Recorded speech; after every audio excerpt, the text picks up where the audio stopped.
ഒരു feel good കഥ പറയാൻ ഇതാണ് പെർഫെക്റ്റ് ലൊക്കേഷൻ. ബീച്ച്, സൺസെറ്റ്, പിന്നെ മനസ്സിന് ഇഷ്ടപ്പെട്ട ഒരാളും കൂടെ ഉണ്ടെങ്കിലേ എൻ്റെ സാറേ ആ ഫീല് തന്നെ ഒന്ന് വേറെ. ഞങ്ങളുടെ ലൈഫിലെ ഒരു സ്പെഷ്യൽ ഡേ ആണെന്ന്. It's our anniversary. Wedding, love, friendship അതൊന്നുമല്ല, ഞങ്ങളുടെ ഫസ്റ്റ് ബ്രേക്കപ്പ് ആനിവേഴ്സറി. എന്തുകൊണ്ടാണ് ഞങ്ങൾ ബ്രേക്കപ്പ് സെലിബ്രേറ്റ് ചെയ്യുന്നതെന്നറിയോ? പറയാം. ഈ കഥയിലെ എന്നെ പരിചയപ്പെടുത്താം. നമ്മൊരു ബംഗളൂരിലെ ഒരു ഫാഷൻ ഡിസൈനറാണ് ഞാൻ. വിശാലമായ ഷോറൂം ഒന്നും അല്ലെങ്കിലും ഒരു അടിപൊളി ബുട്ടീക്ക് എനിക്ക് അവിടെ ഉണ്ട്. Friends, music, coffee, workout and അമ്മ. ഇതാണ് എൻ്റെ ലോകം. ഒരു പ്രോബ്ലംസും ഇല്ലാതെ ലൈഫ് ഇങ്ങനെ ഹാപ്പി ആയിട്ട് മുമ്പോട്ട് പോകുമ്പോൾ നമ്മളായിട്ട് എന്തെങ്കിലും ട്വിസ്റ്റ് ഉണ്ടാക്കുമല്ലോ.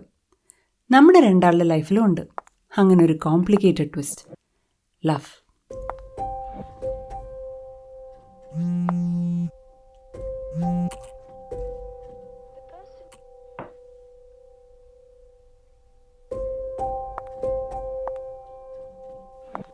ഒരു സ്റ്റേജിൽ എത്രയോ ബ്യൂട്ടിഫുൾ ആയിരുന്നു നമ്മുടെ റിലേഷൻഷിപ്പ്. ഇപ്പോൾ പരസ്പരം സഹിക്കാൻ പറ്റാത്ത അവസ്ഥയിലായി.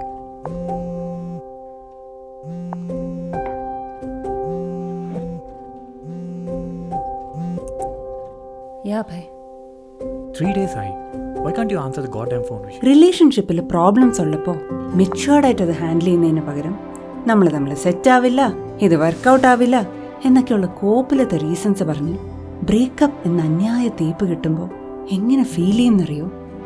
ഇങ്ങനത്തെ ഒരു ദുരന്തത്തിനെയാണോ നമ്മൾ ഇത്രയും കാലം സ്നേഹിച്ചത് എന്ന് നമുക്ക് തന്നെ നമ്മളോട് പുച്ഛം തോന്നും. എൻ്റെ കാര്യം എടുത്താൽ 4 വർഷത്തെ റിലേഷനാണ് ഒരു ഫോൺ കോളിലൂടെ അയാൾ ബ്രേക്കപ്പ് ചെയ്ത് പോയത്. സിനിമയിൽ ഇങ്ങനത്തെ തേപ്പ് സീൻസൊക്കെ കണ്ട് ഞാൻ ഒരുപാട് ചിരിച്ചിട്ടുണ്ട്.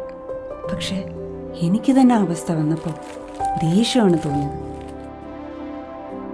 ജോലി ചെയ്യുന്നതിന് പകരം ഇതുപോലെ സ്വയം ബിസിനസ് ചെയ്യാനുള്ള ബുദ്ധി. ഓരോന്നിനും അതിൻ്റെതായ സമയമുണ്ട് മോനെ. എല്ലാത്തിനും അതിൻ്റെതായ സമയമുണ്ട് ദാസ. തൽക്കാലം ഈ ശോകം സീനിൽ നിന്നൊക്കെ ഒന്ന് മാറി എവിടെയെങ്കിലും ദൂരേക്ക് പോയി എല്ലാം മറന്ന് അവനെ പറ്റിയുള്ള ഓർമ്മകളിൽ നിന്നൊക്കെ പുറത്തു വരാൻ ഞാൻ ഒരുപാട് ശ്രമിച്ചു. പക്ഷേ എല്ലാം മറന്ന് അവനെ പറ്റിയുള്ള ഓർമ്മകളിൽ മാത്രമായി ഞാൻ.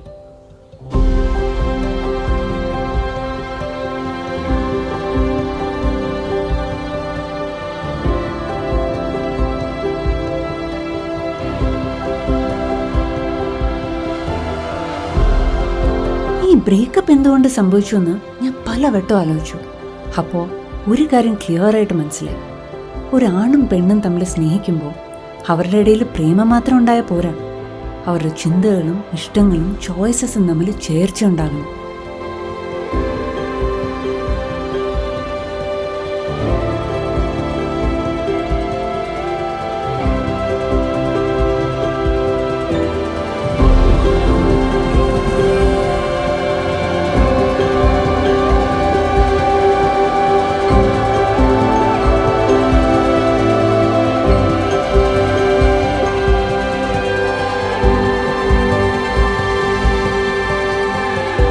So Ammu, it's time to move on. ആ അമ്മു ഞാൻ തന്നെ.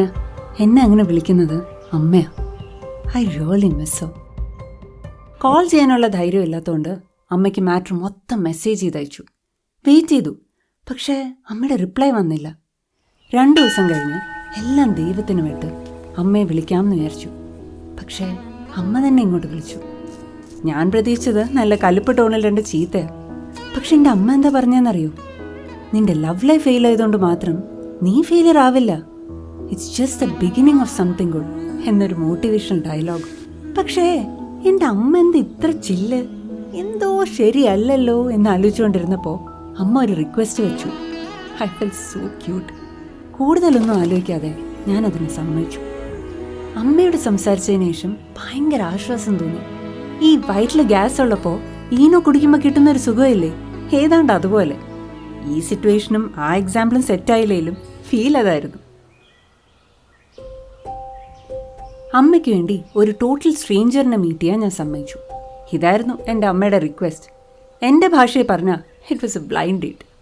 But next moment I was shocked. It was Abhay.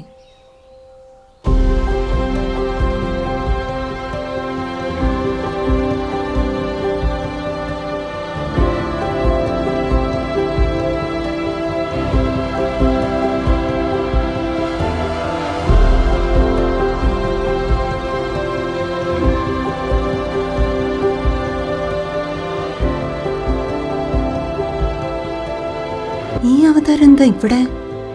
അമ്മോ, ഇത്രയും പയ്യന്മാരിൽ എന്നെ ഇട്ടിട്ട് പോയവനെ തന്നെ അമ്മ എനിക്ക് വേണ്ടി തേടി പിടിച്ചോ? കണ്ടാരടങ്ങാൻ എന്നാലോചിച്ചുകൊണ്ടിരുന്നപ്പോൾ അയാൾ വന്നു. അമ്മ എനിക്ക് വേണ്ടി സെലക്ട് ചെയ്ത ആൾ. Hi, I am Akash. അണ്ടിപ്പോയി അണ്ണാനെ പോലെ അഭയം നോക്കിക്കൊണ്ട് നിന്നപ്പോൾ ആ സുവർണ അവസരം കളയാതെ ആകാശിന് ഞാൻ എൻ്റെ കൈ കൊടുത്തു. I M Anuradha.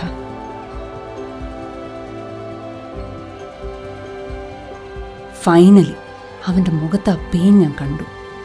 ആദ്യം അവനെ കണ്ട് ഞാനൊന്ന് ഞെട്ടിയെങ്കിലും പിന്നെ എൻ്റെ ഉള്ളിലൊരു അർമാദായിരുന്നു മോനെ. That was my moment. Shall we order something? ഒരു 10 മിനിറ്റ് കഴിഞ്ഞ് പറയാം. What would you like to have? Coffee. Okay, as you say. Akash സംസാരിച്ചുകൊണ്ടിരുന്നപ്പോഴും only one thought was running in my mind. Maybe all this had happened for a reason. മാസങ്ങൾ കടന്നുപോയി. And ആ reason എന്താണെന്ന് മനസ്സിലായി. നമ്മുടെ ചിന്തകളും ഇഷ്ടങ്ങളും ചോയ്സസും ഒക്കെ ഒരുപോലെയായിരുന്നു. നമ്മൾ തമ്മിലുള്ള അടുപ്പം കൂടി വന്നു. ആകാശിനോട് എൻ്റെ പാസ്റ്റിനെ പറ്റി ഞാൻ എല്ലാം പറഞ്ഞു. So what's your story?